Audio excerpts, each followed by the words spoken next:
ముందున్న ఈ పరికరం పేరు వచ్చేసి మార్క్వెల్ 470 ఐఆర్బి. మార్క్వెల్ 470 ఐఆర్బి. ఐఆర్బి అంటే inflatable rescue boat. Inflatable rescue boat. ఓకేనా. ఈ 470 అనేది ఏంటంటే దీని యొక్క పూర్తి లెంత్ వచ్చేసి 4700 మిల్లీమీటర్స్, అంటే 470 సెంటీమీటర్స్, 4.7 మీటర్స్ అనొచ్చు. కాకపోతే 470 అనేది 470 సెంటీమీటర్స్ అనమాట దీని యొక్క పూర్తి లెంత్. పూర్తి లెంత్ అనేది ఎప్పుడైనా సరే బోట్ అనేది ఫిక్స్డ్ ఉంటుంది మన దగ్గర తయారు చేసే వాటికి. 470 ఐఆర్బి అనమాట. ఓకేనా. నెక్స్ట్ వచ్చేసి మనకి ఇది మొత్తం కాంపోనెంట్స్ ఉంది కదా, దీన్ని వచ్చేసి బియాన్సీ ట్యూబ్ అంటాం. బియాన్సీ అంటే గాలితో నింపబడిన, గాలి కొట్టబడిన, గాలి చుప్పించబడిన అని అర్థం వస్తుంది. Beyoncé tube. ఈ బియాన్సీ ట్యూబ్ అనేది ఒక 2 లేయర్లతో అంటే తయారు చేసి ఉంటుంది. లోపల వచ్చేసి నియో ఫ్రేమ్, బయట వచ్చేసి హైపలాన్. ఈ హైపలాన్ అనేది ఎలా అంటే ఏదైనా మనకు ఫైర్ జరిగింది అనుకోండి, ఫైర్ జరిగితే ఏంటంటే ఫైర్ ని ఎక్స్పాండ్ చేయకుండా అతి తొందరలో దానంతట అదే ఎంతవరకు అయితే మన కిరోసిన్ గ్యాస్ ఉన్న కోసం అంతవరకు మంట పడి ఆగిపోతుంటది. అంటే ఆపుకునే శక్తి ఉంటది అనమాట. ఇంకోటి ఏంటంటే మనకి ఎక్కడన్నా బయట నుంచి ఏమన్నా చొప్పించినా సరే ఏంటంటే పంచర్ అవ్వకుండా ఉండడానికి కూడా దీన్ని మ్యానుఫ్యాక్చర్ చేసిన అనమాట. అంటే అధునాతనమైన అంటే టెక్నాలజీ తోటి రెడీ చేసిన అనమాట. సో దీంట్లో వచ్చేసి పార్ట్స్ చూసుకుంటే ఈ లైన్ వచ్చేసి గ్రాబ్ లైన్ అనొచ్చు, కొన్ని టెర్మినాలజీలో లైఫ్ లైన్ అని కూడా అనొచ్చు. ఏదైతే మన లైఫ్ ని కాపాడుతుంటుందో, కొట్టుకోబెట్టోళ్ళని పట్టుకోనికి ఈజీ ఉంటుంది. మనం ఎవరైనా కాపాడాలనుకుంటే చేయి జారిపోయే ఛాన్స్ ఉంటుంది. అతను దీన్ని పట్టుకుంటే సో గ్రిప్ అనేది ఎక్కువ ఉంటుంది. దీన్ని లైఫ్ లైన్ అనొచ్చు, గ్రాబ్ లైన్ అనొచ్చు. ఇది వచ్చేసి క్యారింగ్ హ్యాండిల్స్. మనం ఓన్లీ ఈ బోట్ అనేది వీటిని పట్టుకుని లిఫ్ట్ చేయాలి. దీన్ని పట్టుకొని లిఫ్ట్ చేసినాం అనుకోండి, ఇది తెగిపోయి పంచర్ అయ్యే ఛాన్స్ కూడా ఉంటుంది మనకి. సో అందుకే ఇవి ఇచ్చింది ఏంటంటే క్యారింగ్ హ్యాండిల్స్. పట్టుకొని లిఫ్ట్ చేస్తాం కాబట్టి దాన్ని క్యారింగ్ హ్యాండిల్స్ అంటాం అనమాట. నెక్స్ట్ వచ్చేసి ఈ ప్లేట్ వచ్చేసి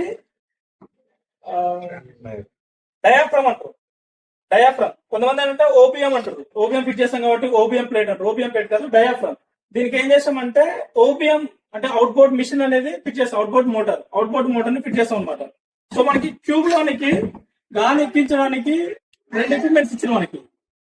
హ్యాండ్ బ్లోవర్ అంటే దీంతో మనం ఇన్ఫ్లేటబుల్ డిస్ప్లేటబుల్, దీనికి ఇచ్చిన వాల్వ్స్ ఏంటంటే ఇన్ఫ్లేటబుల్ డిస్ప్లేటబుల్ వాల్వ్స్ అనమాట.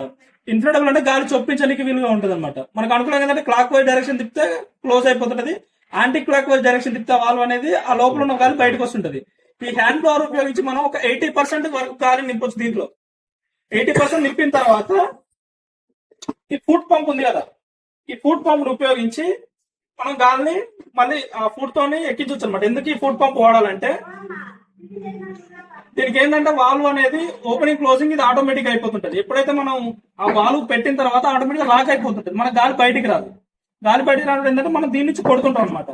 అయితే ఈ ఫుట్ పంప్ కి 2 ఉన్నాయన్నమాట, 2 హోల్స్ ఉన్నాయి. ఎక్కడ పెట్టాలని మనకు అర్థం కాదు. ఇన్ అంటే ఏంటంటే ఈ మిషన్ లోపలికి గాలి తీసుకుంటది. అవుట్ అంటే ఏంటంటే దీని నుంచి బయటికి పంపిస్తుంటది. మనం ఒకవేళ ఇన్ ప్లేస్ లో ఇది పెట్టినాం అనుకోండి, ఆ లోపల గాలి బయటకు వస్తుంటది. అందుకే ఈ అవుట్ లో పెట్టి మనం ప్రెస్ చేయాలన్నమాట ఈ ఫుట్ అనేది. ఈ ఫుట్ అనేది కూడా ఎలా అంటే పూర్తిగా ఫుట్ పెట్టి ప్రెస్ చేయాల్సిన అవసరం లేదు. మన టోని దీని దగ్గర పెట్టి ఇలా ప్రెస్ చేస్తే సరిపోతుంది. ఎందుకంటే మొత్తం పెడితే ఏంటంటే మన లెగ్ దీనికి చాలా టైం పడుతుంది. మనం ఏంటంటే రిస్క్ చేయాలి కాబట్టి తొందరగా నింపాలి బోట్ లో కాబట్టి టో పెడితే ఏంటంటే ఈజీగా మనకు మూవ్మెంట్ ఉంటుంది అనమాట. సో ఇట్లా దీనిలోకి ఎక్కిస్తుంటాం అనమాట. అయితే మనకు వాడే ఈ ఓపీఎం మోటార్ ఉన్నది కదా, దీంట్లో 60 HP మోటార్ వరకు వాడచ్చు. 60 హార్స్ పవర్ మిషన్ వరకు వాడచ్చు. మనకి ఇచ్చిన మిషన్ ఏంటంటే 30 DTW 30 HP మోటార్. 30 HP అని, DT అంటే డైరీ టెక్, డబ్ల్యూ అనేది అంటే ఈ మోటార్ యొక్క సిరీస్ అనమాట. దాని యొక్క వెయిట్ వచ్చేసి 60 HP మోటార్ అయితే 108 నుంచి 125 kg వరకు ఉంటుంది. ఇప్పుడు మనకి ఇచ్చింది ఏంటంటే 30 HP మోటార్. 30 HP మోటార్ అంటే ఆల్మోస్ట్ 60 నుంచి 68 kg వరకు ఉంటుంది అనమాట దాని వెయిట్.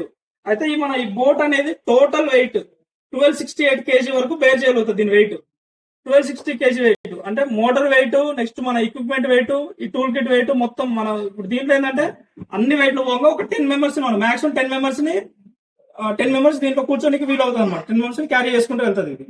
నెక్స్ట్ ఎక్విప్మెంట్ బ్యాగ్ ఎందుకు ఇచ్చారంటే ఎప్పుడైనా సరే మనకి బోట్ అనేది ఇన్ కేసు ఎక్కడైనా పంచర్ అయితే మన పంచర్ కిట్ అందులో ఉంటది. మనం ఖచ్చితంగా ఒక ఫస్ట్ ఎయిడ్ బాక్స్ క్యారీ చేస్తాం. ఎందుకంటే అక్కడ పర్సన్ ఇంజూర్డ్ అయింది కాబట్టి ఖచ్చితంగా ఒక పర్సన్ ని కాపాడాలంటే మన దగ్గర ఫస్ట్ ఎయిడ్ ఉండదు కాబట్టి ఫస్ట్ ఎయిడ్ కిట్ కూడా మెయింటైన్ చేస్తాం అనమాట.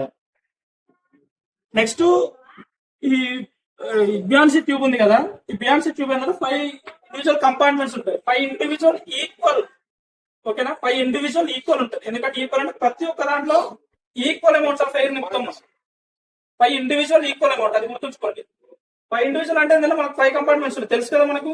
ఈ 5 గా డివైడ్ చేసి ఉంటారు. ప్రతి ఒక్క దాంట్లో కూడా 250 మిల్లీ బార్ ప్రెషర్ అనేది నింపుతాం. Maximum capacity 250 millibar. ఈ కింద ఉండదు కదా కింద పార్ట్ వచ్చేసి కీల్ అంటారు దాన్ని. ఆ కీల్ లో వచ్చేసి 135 మిల్లీ బార్ వరకు మనం ప్రెషర్ నింపుతాం, ఎయిర్ నింపుతాం. మాక్సిమం 135 నింపుతాం అనమాట.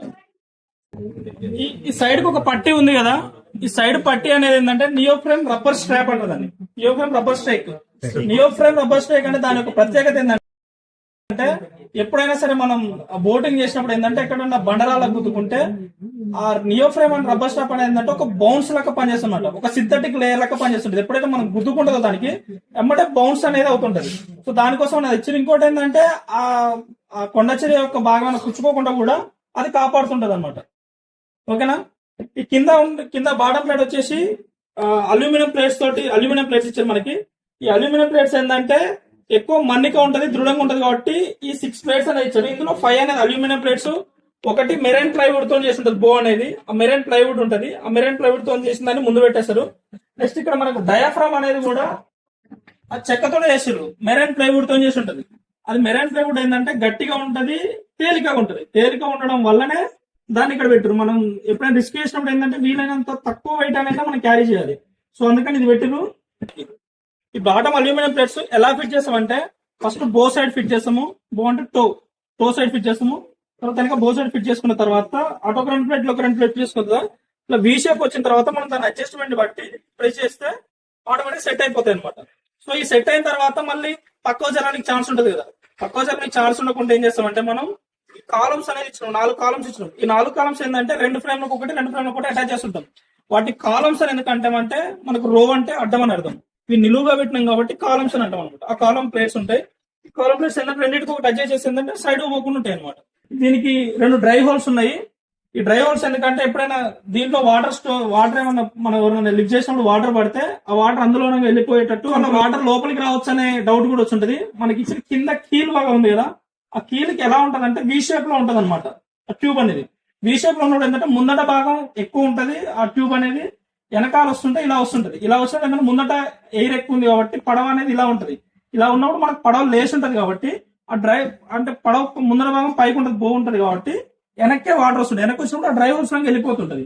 నెక్స్ట్ ఈ డ్రై హోల్స్ ని ఫిట్ చేయడానికి మనకి క్యాప్స్ ఉంటాయి.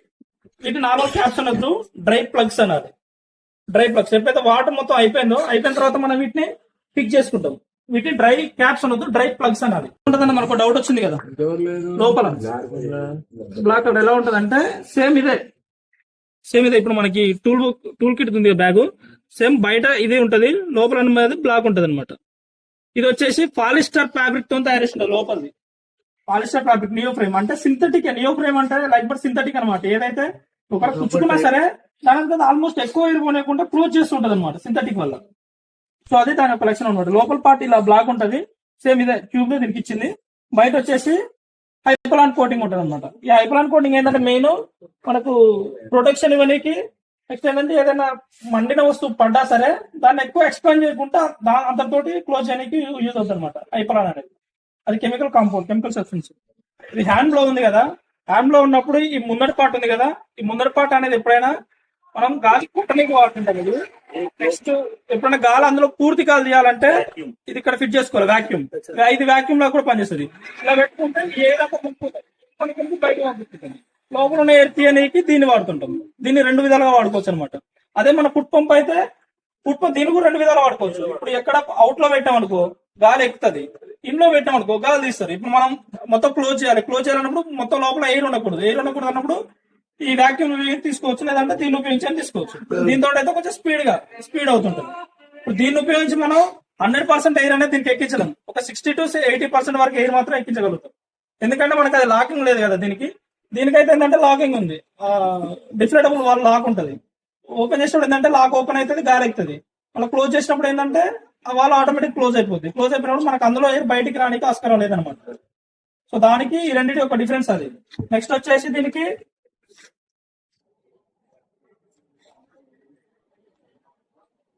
లాక్ ఇచ్చాడు. ఎందుకంటే ఎప్పుడైతే మనం క్లోజ్ చేసినప్పుడు ఏంటంటే ఈ లాక్ ఉపయోగించి దీన్ని క్లోజ్ చేసుకుంటాం అనమాట. ఇలా క్లోజ్ చేసుకొని పెట్టేసుకోవచ్చు, ఈజీ ఉంటుంది అనమాట. సో దానికి అది ఇది లాక్ అనేది దానికి వాడింది, దీనికి రిమైనింగ్ దేనికి ఏం లేదు. ఓకేనా, ఈ రెండు యొక్క యూజ్ అది ఎక్కేనికి వాడచ్చు, గాలి తీయనికి వాడచ్చు అనమాట ఆ వాల్వ్స్ ఉపయోగించి.